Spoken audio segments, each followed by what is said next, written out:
Okay, this meeting is called to order at 10:36 a.m. Hi, everyone. Amy, are you here? Yes, I see you. I'm going to turn it over to Amy, and you can do roll call. Okay. President Naomi, Present. Vice President Ramses, K. President Mark, Present. Director of Legislative Affairs Jacob, Present. Director of Public Relations Nick,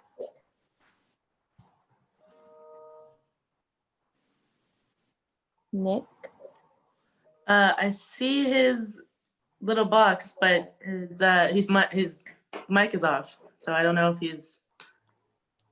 Director of Activities Directors of Communications Amy, present. Senator David, Here. Senator Soule. Oh, excused absence. Okay. Senator Rachel, Present. Senator Reed, Present. Senator Stacy, Present. Senator Marykay,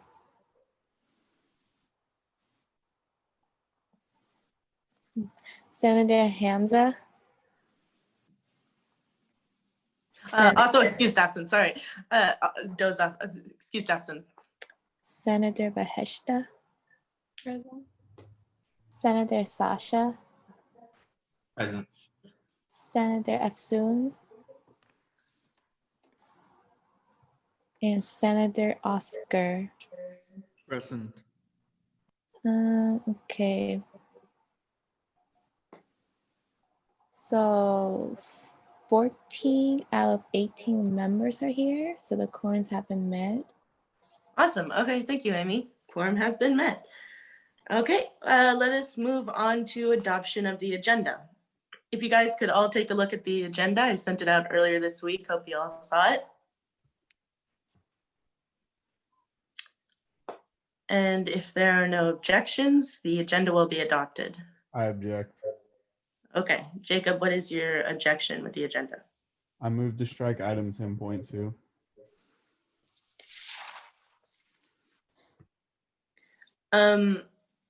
Brett, can I, does that need to have a vote on that to strike it?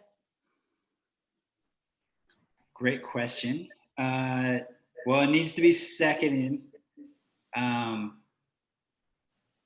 And then I think if there's no objections, then you can strike it.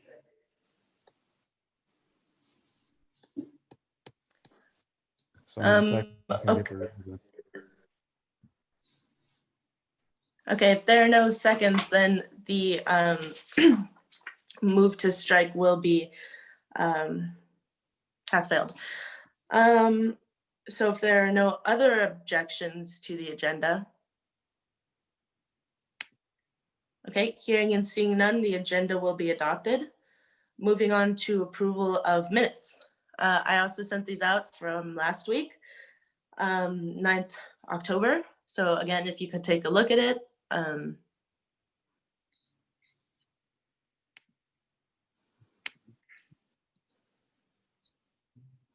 And if there are no objections for the minutes, they will be approved.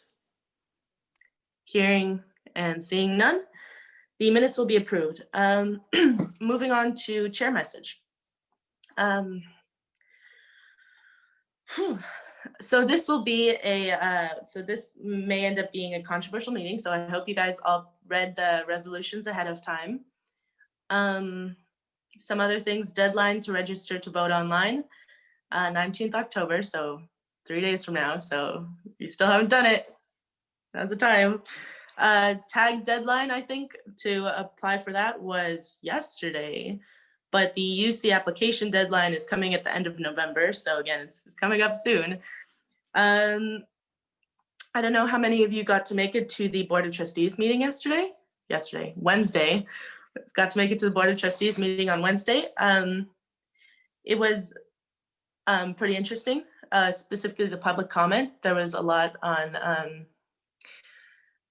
Los Rios's family leave policy, and professors and other staff members coming in and talking about that, asking about reform for that. So it's something to keep an eye on. I know Afsoon, is she here? I'm not sure, but she and myself were both expressed interest in having some kind of campus housing. And there was like a mix up because I think it's CRC is having this, I think they call it tiny houses. And there was a bit of a mix up because Tony and myself also thought it was some kind of option for student housing, but it is not. And I have yet to find out what it is, but working on it. And I think that's all I have for chair message right now. Brett, you'd like to take over for advisor message? Sure. Happy Friday, you all. Aloha. It is week 8, if I did my math right. Second 8-week classes started Wednesday, I believe. So if anyone's taking those, good luck. If you're crazy and you want to add a class, you still probably could. It's only day, 3 of the 8-week class. So something to think about. I know you're all busy enough as it is. Couple announcements, just spring schedules are supposed to be out later this month. So keep an eye out on those. Obviously, it's going to look a little different being remote again. So especially some of those classes that probably won't be offered just because of being remote. So yeah, just keep it track on your emails and the student newsletter that goes out, the Beaver Dam Good News that the press office sends out. I need you all to do me a favor, save the date, Friday, October 30th. That's 2 weeks from today. If you are willing and able that afternoon after Senate, you will get to formulate questions to ask the final candidates for the president of the college. So as you know, President Thomas Green is retiring at the end of December. So they're actually doing interviews this week for people that applied to be president of the college. And round 2, the way that process works is students get a voice on interviewing the final candidates. Usually it's 3 or 4 candidates, sometimes 5. And you have pre-approved questions that you all form. So sometime probably next week, a group would have to get together, formulate questions. HR approves them. I also have a kind of little say in that. But then you get to ask the questions to those candidates. And the hard part is you don't really get to rank them. So you can't say this person was our favorite, this person was our least. But what you can do is say, these are these person's strengths. This is what we liked about the person, and this is things that they need to improve on. And you can kind of rank it that way, right? By just allotting, a whole bunch of strengths for candidate 1 and then maybe not for candidate 4 or 5. But you all will get to participate in that if you're able to, or if you have friends that might be interested in that. It doesn't have to be just Senate. So, if you have someone that wants to kind of get involved but can't come to every Friday's meeting, that might be a good way to reach out to them. So me and probably Naomi and or Mark will have more info on that soon. Mark, this is good news for you and a lot of clubs. I just found out yesterday morning that we can now purchase directly from Amazon, which has never happened before. So, if a student club wants to purchase something that's from Amazon, Business Office is currently setting up a process to do so. I don't know all the specifics yet, so don't tell every club you can now buy stuff on Amazon. But that is in the works and hopefully will be done soon. So thought that was cool. Last few things. Monday is the last day to register to vote. You can still do the provisional ballots the day of the election, but if you are able to vote, I highly encourage you that you register before Monday. As you know, I just moved, so I just had to re-register, Tuesday or Wednesday. So please make sure you do that. The The last few things is the Undocu Week of Action starts Monday. So there's a series of programs that will be happening for undocumented students. We decided to do it district-wide this year instead of campus-wide, just because we're all remote. So I will put the flyers up in the chat here when I'm done. There's two flyers. One is about the programs for next week. You don't have to be undocumented to attend. You can just, support, be an ally. The second one is geared towards community college students and high school students. So there's programs throughout the next couple of weeks on how to register for, community college, going to CSUs, UCs, writing personal statements, all that stuff. So I will put that in the chat box here. And I think, a Sage has created a pretty cool new ID card that you can put in Zoom. I'm hoping that they will come next week and show you all how that works and how we can help promote it. But it looks really good. It has your name, your major. It looks exactly like your card. So shout out to Ethan, one of the Sages who put that together. And the last thing I'll say, I'm going to end it on a somewhat depressing note. Don't be a baseball fan. It breaks your heart. It's hard. It's agonizing. My hair has turned completely gray. My daughters are killing me right now. So we need a miracle. So send out good vibes. And with that, I will pass it back to Naomi. Thank you. Thank you, Brett. That's what you get for being a Dodgers fan. Okay, Brett, I want to say one thing. Can you keep a hold of the time that we have right now? Because some of these agenda issues may go over time. Okay, moving on to public comment. This time is reserved for members of the public to address the Student Senate on issues not already appearing on the agenda. A limit of 2 minutes per speaker shall be observed with a maximum of 4 minutes per topic. No discussion is allotted on public comment. The law does not permit any action to be taken nor extended discussion of any items not in the agenda. The ASB Student Senate may briefly respond to statements made for questions posed. However, for further information, please contact the ASB Student Senate President for the item of discussion to be placed on a future agenda. Anyone from the public wishes to make a comment?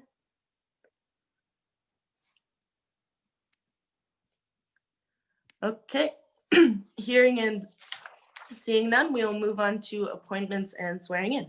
We do not have any appointments and swearing in that I know of today, so we're going to move on from that to unfinished business. We have no unfinished business, so we'll move on to new business. And the first item under new business is the Proposition 15 support resolution. This time will be reserved to discuss and potentially take action on a resolution to support Proposition 15, which is on the ballot for this coming election. Sure. Jacob, go ahead. California Education Code Section 7054 states that no California Community College District funds, services, supplies, or equipment shall be used for the purpose of urging the support or defeat of any ballot measure or candidate. So if we support this, we will be breaking California Education Code. Just wanted the board to be aware. I think it's saying that we support it, but we're not telling other people how we should vote, how they should vote. By putting support with the other section says we are allowed to provide unbiased information and facts on both sides. However, by saying that we support this resolution, we are telling our constituents that they should vote in the same manner. So it is not a good idea to go forward with this, in my personal opinion. So I know the SSCCC has, or we're already looking at propositions that the SSCCC has already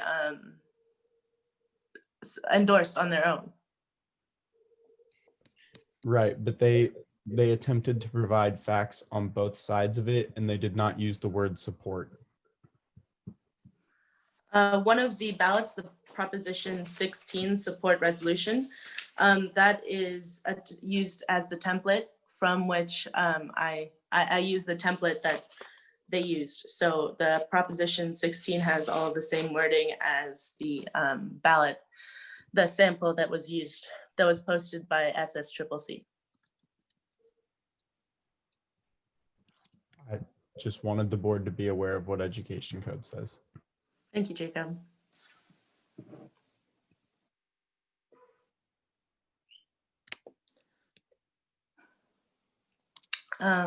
So if we could get a motion.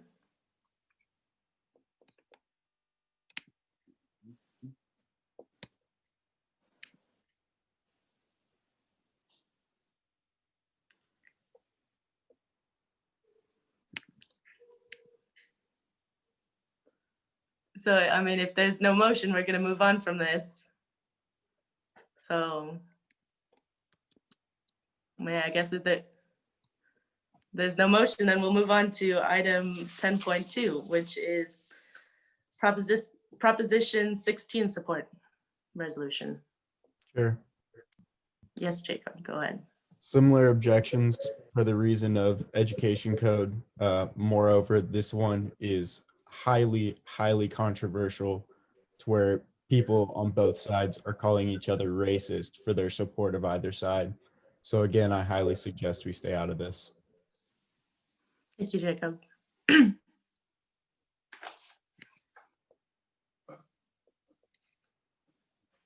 Again, if we want to even discuss supporting this, we need a motion.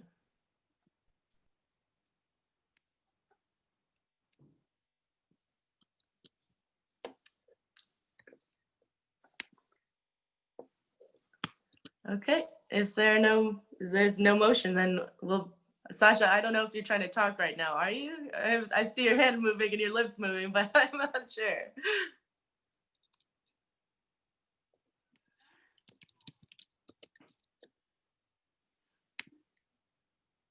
Okay, let's see what's, I'm sorry, I'm trying to catch up on what's going on in the chat.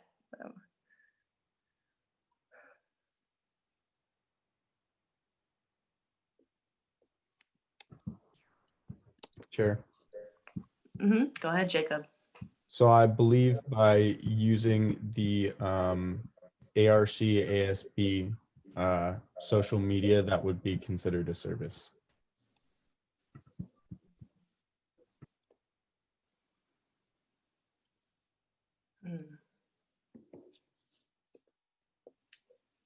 Brett, I don't know if you have anything to say on that since you primary operator of the social media. So I'm not a lawyer. Ed code is not something I can say I'm well versed in. I mean, I know some of the basics because of my day-to-day stuff. Just reading this on first glance, I would interpret this as you're not using your funds. Now, if you said we're going to donate $1,000 to a yes or no prop, that would be different. I think discussing it, whether you support it or decide not to or stay neutral, I think you can still discuss them, but not even have to take a stand on them. That's how I interpret this. I know other schools across the state are having this same concern issue. I reached out to the Seesaw Director of Legislative Affairs, and they basically said, you know, the board can take up things that affect community college students. What they advised is to discuss it first and then have approval or not approve a following meeting, just so that the board is well versed in the matters. So I don't know if you all want to do that or not, but you know, that's up to you. I will give you some context real quick, if Naomi, if you don't mind. In 2008, the ASB board voted on Prop 8, and if you were alive or remember that, that was on the gay marriage proposition. And I always get it confused because the way they worded it, it kind of was tricky, right? So voting no on Prop 8 was, correct me if I'm wrong, was basically a no was supporting gay marriage, a yes was not supporting gay marriage. So it was kind of tricky. And this board in 2008 voted to support Prop 8. And it created a huge backlash on campus, to the point that the way your constitution right now is set up and throughout Los Rios was a direct result of that. So I would encourage you all to, honestly, as your advisor, I would encourage you all to, if you want to discuss them, great. But maybe not take a position on them yet, just so that you're well versed on what the issues are, as Jacob kind of alluded to on one of the propositions, and not take a vote on a yay or nay, just to discuss them. I can get some more clarity from the state DOLA. Now that I have this ed code, I hadn't seen this, so I will forward that on and see what I can find out. But that's up to you all to decide. So I'll shut up now and turn it back over to you all. Right. Thank you, Brett. So if you guys are all willing to discuss it, I don't think we need a motion just to discuss it.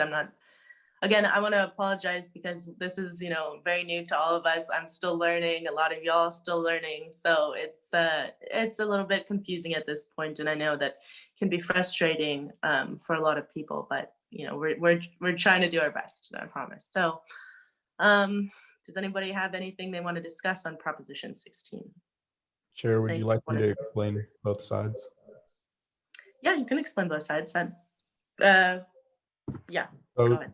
To give some context, Prop 209 was passed in 1996, I believe. It was introduced by one of the UC Board of Regents members, which the UC Board of Regents is like the governing board for all of the UCs. Basically, what happened was they introduced a law that says you cannot discriminate in public contracting against anyone on the basis of race, sex, ethnicity, gender, etc. So effectively banning any form of being discriminatory in public contracting.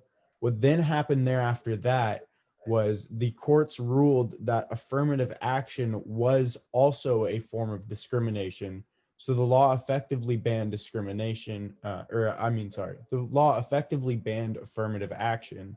And now we're seeing Prop 16 come about, in which they're trying to repeal Prop 209. So they're trying to get the wording taken out of the Constitution that says you cannot discriminate in order to be able to implement affirmative action policies. And it has been highly controversial. People who are trying to get the wording taken out are being called racist for wanting to take out the words that say you can't discriminate. And then people on the other side are being called racist for being for institutional racism. So it's a massive mess that I've tried to stay out of. Thank you, Jacob.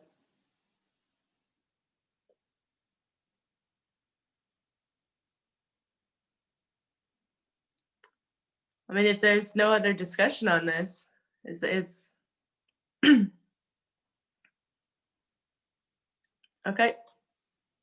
Hearing and seeing none, we'll move on to agenda item 10.3, which is, where's my agenda? It's the proposition, the support resolution for Proposition 17.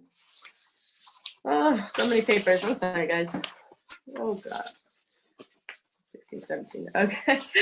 And that is voting rights for parolees, for California parolees. So again, if you haven't taken a look at the resolution I sent out earlier, can you please take a look at it? And if you have any questions or comments, inquiries, anything, now's the time to discuss it. I think it's a great proposition. I think we need to get people to vote as much as they can, and it open up Californians to have a say in the political, if they're, because they're obviously being affected by the institution, and so like denying them the right to vote even though they're on parole, it's kind of like, it's obviously who they're trying to lean the vote to, and like ignoring that voice helps a certain group of people out. So I think it's a great proposition. Thank you, Sasha. Jacob, go ahead. I would just like to say I share the same sentiment as Sasha. But if we're going to just in general, if you're going to support this outside of here, because I think we've came to the consensus, we're not going to take stances. One argument you'll run into is technically when someone's released from jail early, parole is considered part of their sentence, but they're serving it on the outside.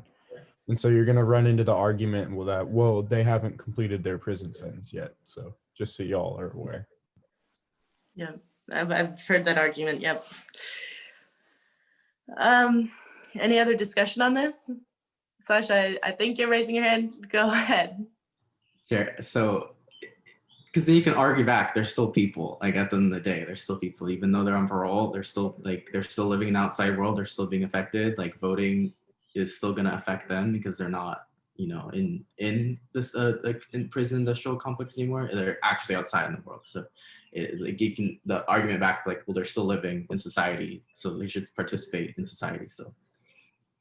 So I don't know if you saw the third clause here, the third whereas clause discusses that 16 other states actually have this in place right now, with Vermont and Maine still allowing people to vote while in prison. So I know Jacob wasn't really trying to say he's against it, that he's supporting this argument. He's just bringing up another point there. But so that matter of whether they've finished their sentence or not, some of these states are still, I just wanted to point out, some of these states are actually allowing voting while in prison.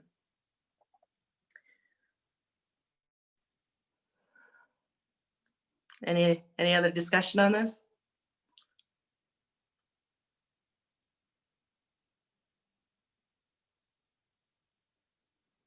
Okay, hearing and seeing none, we'll move on to agenda item 10.4, which is the California Proposition 18 support. And again, we're just discussing right now, we're not voting on anything. We're not voting to support it or reject it.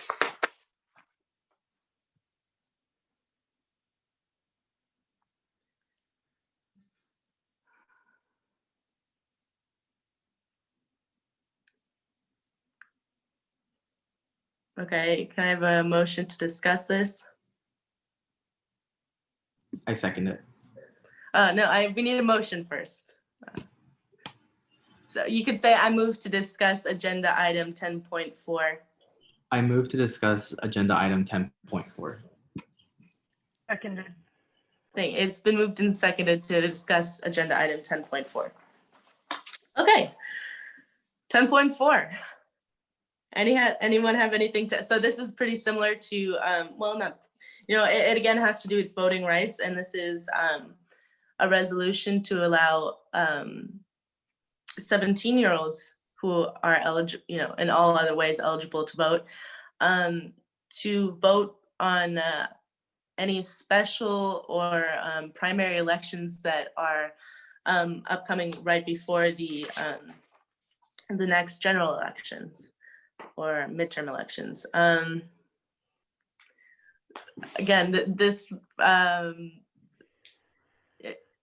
there are arguments on both sides, right? Some people are saying, 17-year-olds are not taxpayers, their brain is undeveloped, which again, 21-year-old, never mind. But so there are there's support and not support under against this one. So any discussion on this one? Chair, I have discussion on this. Go ahead, Sasha. Stacy, sorry. All right, so I just wanted to share because this is an important issue to me. I'm old, guys, I'm pretty old. I turned 18 back in 2003. And there was a presidential election in 2004. And a lot of my friends were 17 and didn't get to vote. And they were super bummed. So I'm really glad to see that this is coming up for California now. I know my sister also is turned 18 in August, so she will be voting in this election, but she did not get to vote in the primary election. So this was also a big thing for her. Chair. Go ahead, Sasha. If Stacey. we can support this, I think this is like I think this is kind of a neutral territory to support, because a lot of students of ARC are probably like in this age range, and so it's a good advocate because it encompasses both sides. If you think about it, like we're not telling students, oh, like you have to vote for this president, that president. We're just like, oh, you can vote at I think if we've made the decision to not support the other resolutions, we're not going to do it with this one either. Okay.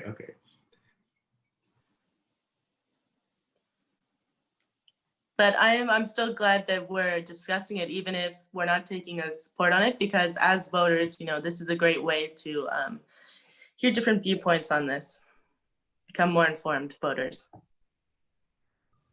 Sure. And again, there are also online resources that you can look. I think I mentioned some of them last week. One is one is CA Votes, which is run by the California League of Women Voters. And the other one is Cal Matters. And they're both pretty good sites. They break down the issue. I think Cal Matters has, they have like little 1-minute videos where they break down the issue. Pretty short though. And then CA Votes has a version in Spanish where you can also read this. So, okay, again, trying to catch up with the chat.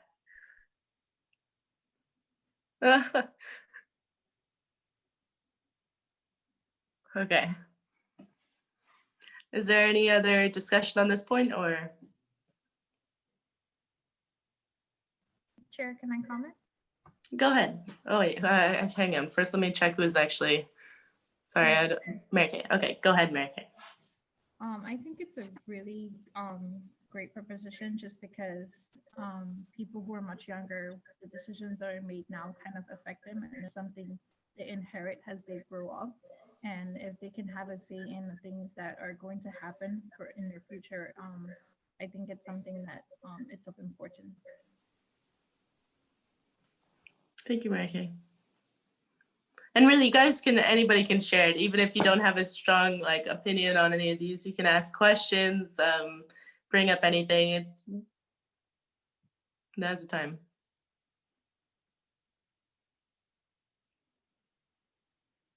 Okay, do we have any other discussion on this item? Chair, I just had one more comment. Go ahead, Stacey. I just wanted to say that the community college system does have quite a few 17-year-old students who either graduate early from high school or finish through adult school, and this would certainly impact them too. Thank you. It's a good point. Chair. Okay, hang on. I'm scrolling. I still don't see who's speaking. I'm sorry. Mark. So, Mark, go ahead, Mark. there's 17-year-olds that work. So if they're working, they're getting taxes taken out of their check, so they are technically paying taxes. I guess you could say a personal opinion is I feel that they should have the opportunity to vote. If they're going to a job, then they're working like every other hardworking person. So why not allow them the opportunity to voice their opinion? As Evan was just saying, that 17-year-olds are in college, so they obviously know what they're talking about. So it's not like asking a 10-year-old what his opinion or belief is, which president or senator is going to be next. So I guess you would say that's more of a personal opinion, but I just wanted to kind of point that out there. Chair. Thank you, Mark. Yes, go ahead, Jacob. So I just wanted to clarify to the board that Prop 18 doesn't let all 17-year-olds vote. It's just if you turn 18 by the time there's, a presidential election, you'll be able to register and vote in the primary to see possibly your candidate go there in the full presidential election. So it's not like, 17-year-olds just get to vote with this, but yeah. It's specifically right. Just what Jacob said. I think it's both for presidential election and midterm election, as far as I know. Not sure at this point, but any other discussion on this?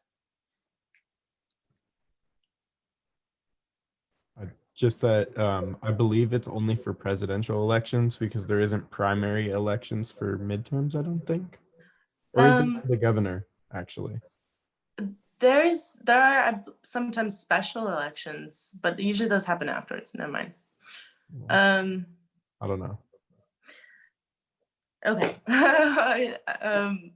Don't have that information present, like confirmed information on that right now, but we're not supporting this, right? But we're not supporting or not supporting it. We're just discussing. Naomi? Go ahead, I Brett. can add a couple things. So while you all were discussing, I sent out a slew of emails as fast as I could. What I'm gathering from other advisors across the state, I like crowdsourced while you all were discussing. What I gathered is basically you all can discuss like you have been, but to Jacob's point, you can't sway voters. So you can't tell, someone in your social class, hey, ASB approved prop, whatever, you all should approve it too. The part that's the gray area is that SSCCC does do that. So what I'm trying to figure out is how SSCCC can, but local boards can't. So more to follow, hopefully by next week, or if I find something out today or over the weekend, I will email the board what I can find out. So yeah, this is a whole new territory for all of us, including your advisors. So I apologize for some of the confusion or the vagueness. So more to follow, put it that way. Thank you, Brett. That is very helpful. I know. Go ahead, Jacob. You want me to explain the gray area in which they're operating? Sure. I mean, if you got the information, yeah. So, hold on, let me pull up an email really quick. Here it is. So the gray area they're operating in is section 7054 of Cal Education Code, which allows SBA resources to be used to provide information to the public about the possible effects of a ballot measure, provided that the information constitutes a fair and impartial representation of relevant facts to aid in the elaborate electorate in reaching an informed judgment regarding the ballot measure. So what they're claiming they're doing is taking an impartial stance, providing facts on both sides, which allows them to circumvent the previously mentioned education code section. However, I think it is could not be interpreted that way with the strong stance they're taking on a number of issues. So again, I'd highly suggest we stay out of it. Thank you, Jacob. Yeah, it is definitely a confusing thing trying to work through the system. Yeah. Go ahead, David. I agree with Jacob. I think if you changed supporting in your resolutions to something else, maybe we could maybe discuss the propositions and within the student government. I personally, if we were to vote on it, I would say no, just because you're stating that we should support it. And clearly it states with the code that Jacob provided, we should not be supporting propositions whatsoever. You can make a motion to reform the resolutions, to change parts of the resolution. So if you wanted to take out the parts that say support, you can make a motion to do that. Okay. Right. And what I'm saying is in resolutions, I don't know if you were supposed to write something to say that you support the resolution that you hope to make pass, but in general, with the code that Jacob provided, clearly states that we should not support proposition, which, like what Brett had said, we can discuss it. We should inform the students, but to support it, I don't think that should be allowed. Thanks, David. Okay, Brett's message. Stay tuned for a super long explanation from CSUN Director. Okay, thanks for the heads up, Brett. Okay, if there's no other discussion on this, we'll move on to the next item on the agenda. So I grabbed the agenda. Where is it? And that is 10.5, and that is the Student Senate Technology Barriers discussion. Can I get a motion to discuss this, please? Move to discuss. Need a second? Second. Awesome. It's been moved and seconded to discuss the Student Senate Technology Barriers discussion. So a little background for this. Really, the goal of this is just to right now find out what some of the technology barriers you guys are having, because I mean, you guys do a lot of work. You have a lot of responsibilities as members of the Student Senate, and if you don't have the resources to do that properly, I mean, there's a problem there. So right now we're trying to figure out eventually, is there some way we can fund what technology barriers might be faced with, some of y'all might be facing. But that's a lengthy process. So first we want to just discuss it, see what kind of barriers you might be facing, or what you guys might, what you think others might be facing in the Student Senate. You might want to speak up. Sure. Go ahead, Jacob. Just on the side of addressing these matters, there is $11 million in block grant funding that we are waiting for the state controller to transfer from the California Student Aid Commission to the Chancellor's office, that will then be passed down to the districts. There's also been a big push to do some sort of block grant advocacy, which I have mentioned to you briefly. So in terms of addressing this, there are some options we could do to go through the district and try and get these addressed, not only for us, but for the rest of the students. Thanks, Jacob.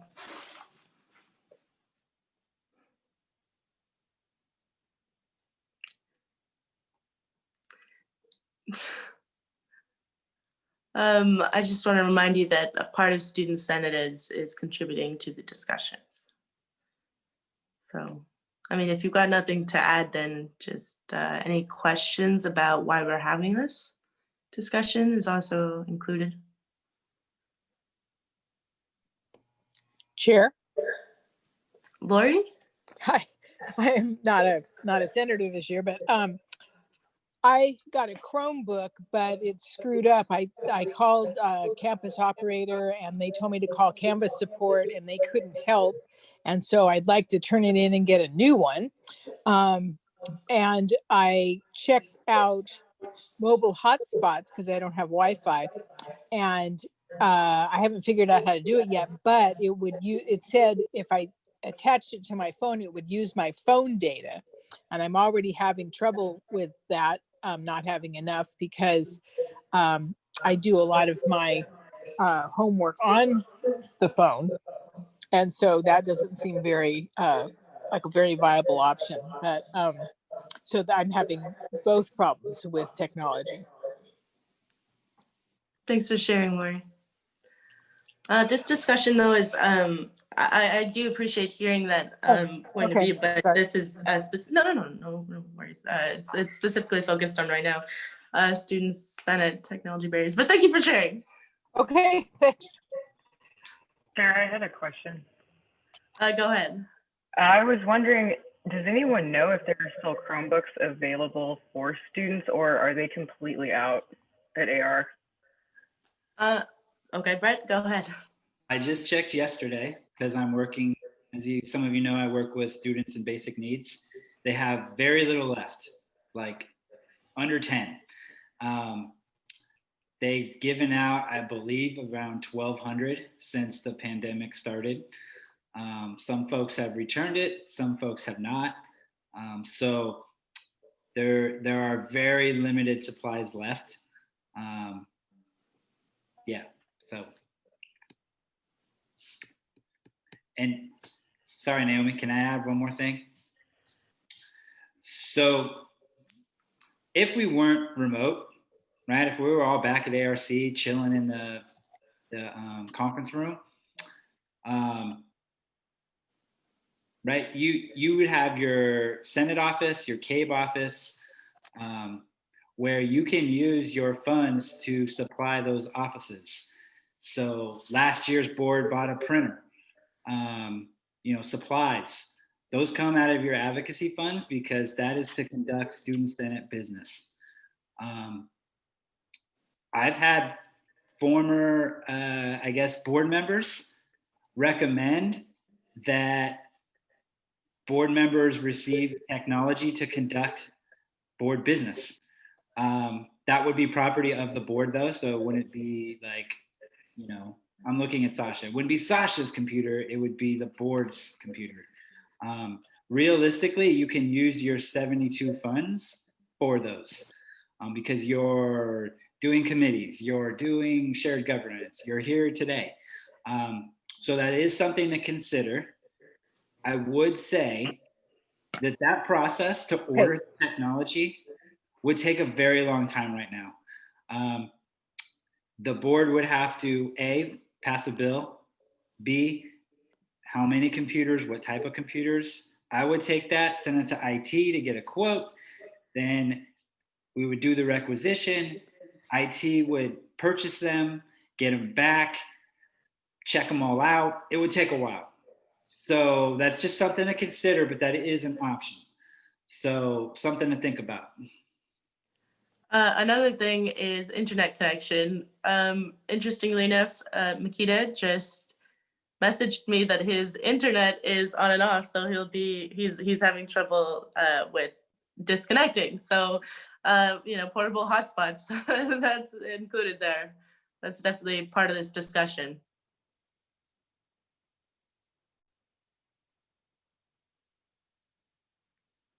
Chair. Go ahead, Sasha. So this discussion's for folks that need it. It's for folks that need it, or for if you know of folks that need it in Student Senate. Okay. What do you think? I mean, we're also setting precedent here. So if you think that this will become an issue in the future, potentially, this is a good time to bring up what you might see as problems in the future. Chair. Do you mean like problems for like next year's board or? Okay. So if we did like have this bill later, if we come from this discussion with the bill, like what Brett was saying, that makes it easier for future boards who might be facing this problem again or facing worse problem to say, oh, this board passed it. Okay. That shows that there's precedent for doing the same thing in the future, passing another bill like that. So then could we create a bill that's like for a senator that needs it, like they can get a Chromebook and a hotspot, like by just being part of the Student Senate if things are remote? Is that a possibility? So are you talking about passing funds for an individual? Yes, like a resolution that guarantees that access to having the technological. It is possible, but process of having to get that approved, and it can be a very personal issue. Putting that on an individual is not necessarily the most is not necessarily the best practice here. Because then that individual would have to defend why they're having the bill on the agenda, why they're needing these funds, and that could bring up a ton of personal issues that just they shouldn't have to. In my opinion, they shouldn't have to go through that process in order to meet the needs that they need for being in Student Senate. Sure. Jacob, go ahead. I believe, it's kind of self-evident, but the most pressing issue most of us student leaders and students in general face is the Wi-Fi connection.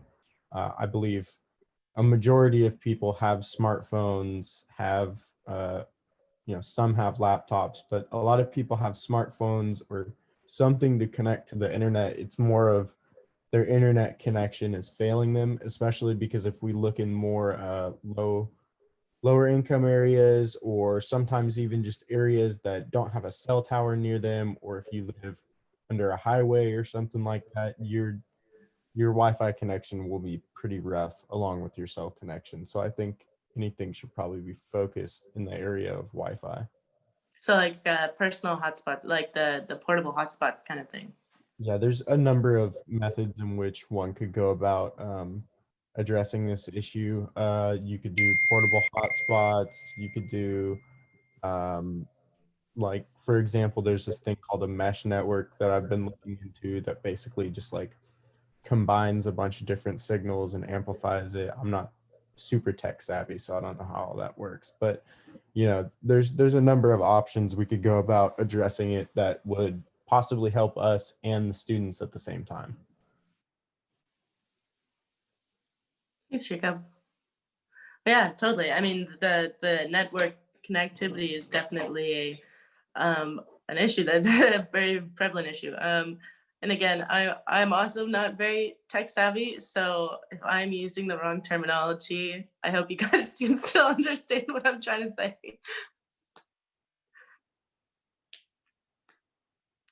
So, Chair. go ahead. So question. So can we, as far as hotspots, can we purchase, the mobile hotspot devices via Amazon, since we, our VSO is allowing, purchases through that. And then if we can work, since we already have, assistance with Comcast and Verizon and such for the low income students or low income individuals, to provide them, hotspots, if we can work out some type of, data plan. I'm wondering, because I know you can buy, they're called MiFis is what they're called. So if we can purchase a certain amount of MiFis through Amazon, and then see if we can, have IT work something out with Comcast, or, to provide the hotspot. So this is strictly for Student Senate, correct? Yeah, right now it's strictly for the Senate. Okay, so just a suggestion. My suggestion would be is see if we can look into purchasing a whole bunch of Wi-Fi's or MiFi's, and like I said, since we already have something going on with Comcast and Verizon to assist students, then it shouldn't be an issue to assist student government. Thank you, Mark. Yep. Naomi, can I add one last thing? I'm sorry. Go ahead. We got time. Here's the thing. Like, there's the optics of you all spending money on yourselves, right? Like, if we were back on campus, I don't know if there's someone from the current here or not, but they might say, look at Senate spending X amount of dollars on new computers for board members. The thing is, the way, again, we go back to the accounting and the way your budgets are set up, it's almost easier to spend money on yourselves than it is the students. So buying computers or hotspots for yourselves is much easier to do than saying, hey, we see that there's a need for students on our campus, and we want to buy computers and hotspots for the student body, right?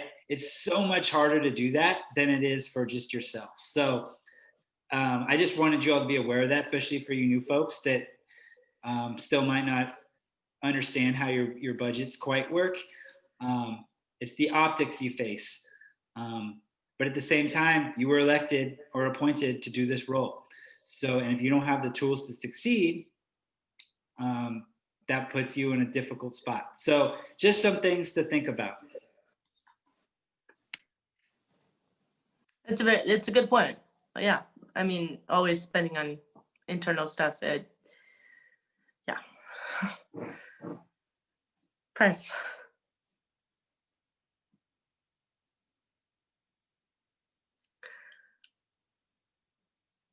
So if there's no other discussion on this. Okay, hearing and seeing no other discussion, we'll move on to committee reports. This time is reserved for committee chairs to provide the board with brief report on current standing or active committees. There were committees that met today, right? Or this week. Yeah. Anyone wish to make a committee report? Jacob? Yeah. Yeah.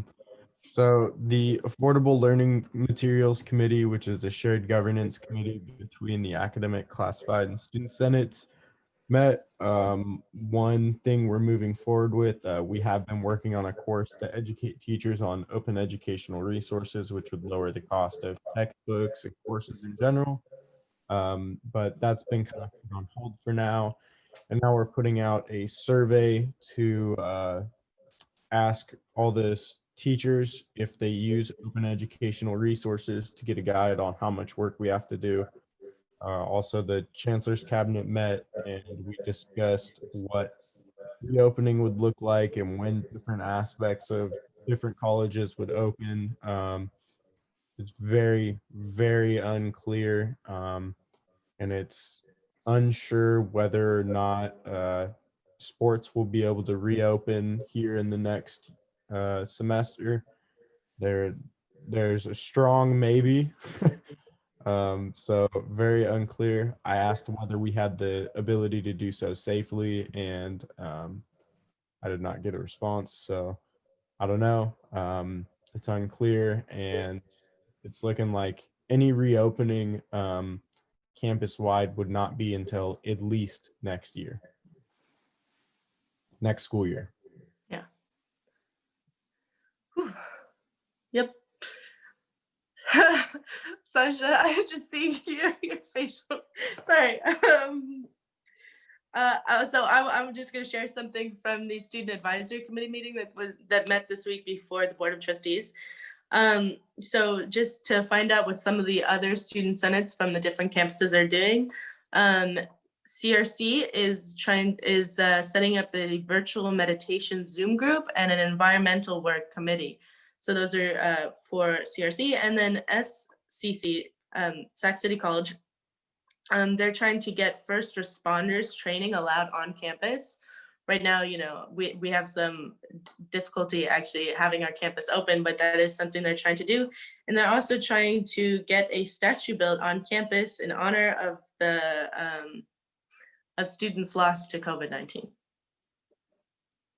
So you get like a little snippet of what some of the other boards are trying to do right now, other college student senates.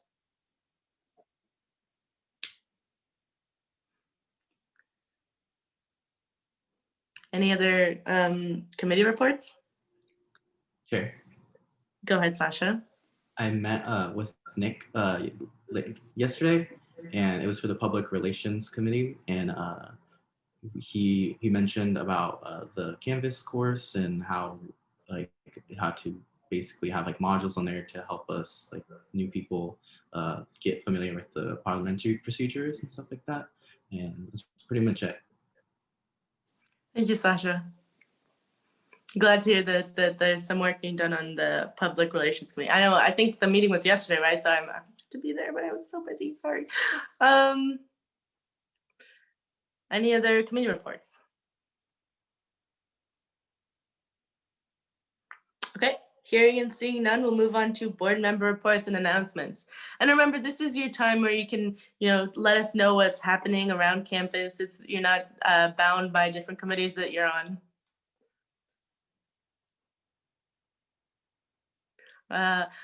I could say I'm going to be working at the polling center at Bella Vista this year. So if you guys want to visit me there.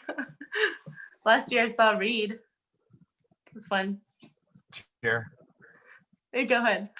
So CABE is currently working on doing a self-care event for student engagement, and that consists of several different opportunities to speak with mental health counselors, where we're going to be working with CLD with Mario Rodriguez and CLD to host that event. Aisha, the vice president of CABE, is vigorously working on some mental health stuff with Pamela Whipple from the nurses. We also were able to get a spot on ARC's official Instagram. So we have like a little highlight tab now. So anytime that Student Senate or CABE shares anything and we tag ARC, that Scott Crow, the public relations officer for the school, will, if appropriate, will add it onto the Instagram. So hopefully that'll increase awareness of what we're doing. So that's the report from CABE. Hey, thank you, Mark. Yep. Chair. Go ahead. So the Sages are planning this event for de-stressor, what we do every semester around finals, and we were planning to show off our pets and have like a contest and for incentives for people to participate and come watch. We're thinking about having like prizes for with like the cutest pets, I guess. We're still planning on it, but I was wondering if anyone's like interested in participating. Okay, I see some. pets. So that's good. It's I in the think making. okay. I was always sad because I always miss those therapy dog sessions that were on campus. So I was always sad about that, but I'm super excited for this. I think there's also a science fair going on soon. Like, so Sasha, I know you commented on the Instagram post. So, Women in STEM and Pride in STEM, the two clubs I'm a part of, we're throwing a spooky science fair for the student population.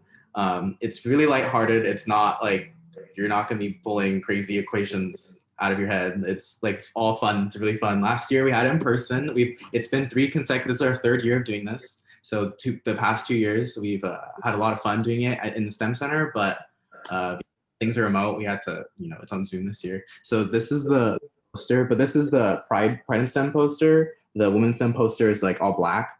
We're gonna have prizes. We're gonna have like a $50 gift card you can win. And there's gonna be some smaller prizes, like $5 gift cards you can win too. All in order to win one of those, you just have to participate in the event, and we'll give you a raffle ticket, and you can use it. And then we're also having costume contests. So if you wanna, if you still wanna dress up and have a good Halloween, you can do it virtually. And we're also gonna have like a little Among Us game at the end too. So it's gonna just be a lot of fun. It's very lighthearted. A great time. I just learned about Among Us this week. My sister showed me. Yeah, so I mean, if you guys also take inspiration from this would be a great thing for like something for Student Senate to try. I have some questions about the science thing though. Like, do we need to? So we don't need to be STEM majors. No, it's open. Everything's really easy. Like all the activities are very easy. Like for computer science, I'm gonna be like showing people how to code like a small little website with it's like 10 lines of code, and it's very easy to follow for anyone. For the other events, they're doing like something with there's other things. I think they're doing like Oobleck, one of them. Some of them you're just gonna like watch and see like the person do it, and then just be like ooh and then. The meeting later today. I'm gonna update on probably next week on how each booth. I know my booth. I don't know the other booths. So everyone's doing their own little booth thing. But you don't need to know anything about science. It's just come in, open mind, open ears. Awesome. Okay, well that sounds really cool. I'm definitely gonna try to that out. And the pet thing. Oh my god, yes. Great. I love this time just because I find out of all the things I don't know that's happening on campus. Okay. Oh, I think there was another thing from one of the other colleges is partnering with the Art Center on their campus and doing an art contest. So that's another thing. Any other board member reports or announcements? Hey, Chair. Go ahead, Mark. Question. Actually, it's kind of like an announcement. I actually would like to invite everybody to join CABE next Tuesday, just to kind of understand what CABE is doing. So I will send an email out to the board to give everybody a link Tuesday at 10:30. So I would highly like if at least you guys join one meeting, please, just so you guys can understand what we do on CABE side. So thank you. I'll be there. I think anyone hopefully will have a representative this time. Yeah. So thank So you. try. Thanks, Mark. Anyone? I mean, CABE, small meeting, very it's fun. We're a fun group. Slightly less formal than Student Senate. So okay, any other board member reports or announcements? Okay. Hearing and seeing none, we're going to move on to public comment. This time is reserved for members of the public to address the Student Senate on issues not already appearing on the agenda. A limit of 2 minutes per speaker shall be observed with a maximum of 4 minutes per topic. No discussion is allotted on public comment. The law does not permit any action to be taken or extended discussion of any items not on the agenda. The ASB Student Senate may briefly respond to statements made for questions posed. However, for further information, please contact the ASB Student Senate President for the item of discussion to be placed on a future agenda. Is there anyone from the public who wishes to make a comment? Chair. Is that Laurie? That is Laurie. Go ahead. Thank you. You know, I know in the middle of the pandemic and everything, things take lower precedence, but one suggestion I wanted to make is that some colleges have a director of sustainability. And I think at this point that would have to go through a constitutional change. I would like, I don't know whether we can do it, but I would like to see the specific offices be in the bylaws so they're easier to change. But I remember that somebody in their candidate statement mentioned, you know, environmental, you know, concerns. And so that would be something that I would be willing to work on. Thank you, Laurie. Brett, you're not a member of the public, but go ahead. I want to hear this update. Sure. So it's kind of what Jacob was alluding to. So going back to the propositions and supporting or what have you. So basically this board is still kind of a sub board of the Los Rios district, right? Because you're representing Los Rios students. SSCCC is technically a nonprofit.